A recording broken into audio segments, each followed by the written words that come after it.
শুভ সকাল বন্ধুরা, আজকে ডিম দিয়ে একটা রেসিপি তৈরি করব। তার জন্য এখানে আলু দিয়ে একটা মশলা তৈরি করে নিয়েছি, আলু সেদ্ধ করে নিয়েছি, আর এখানে পেঁয়াজ আদা রসুন পেস্ট আছে, আর আছে গরম মশলা গুঁড়ো।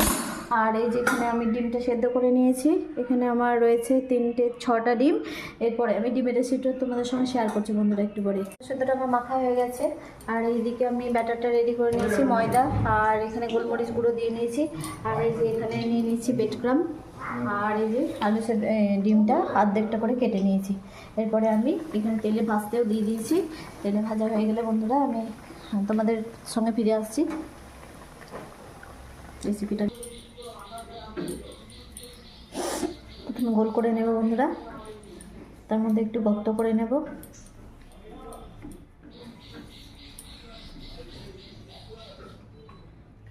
এবার ডিমটা আমি এর মধ্যে বসিয়ে নেব, হাত দিয়ে একটু ঢেকে দেবো বন্ধুরা।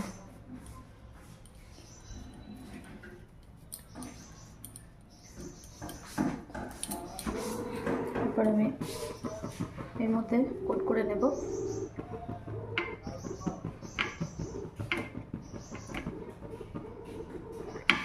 এবার এখানে করে আমি এখানে আর একবার কোট করে নেব বন্ধুরা।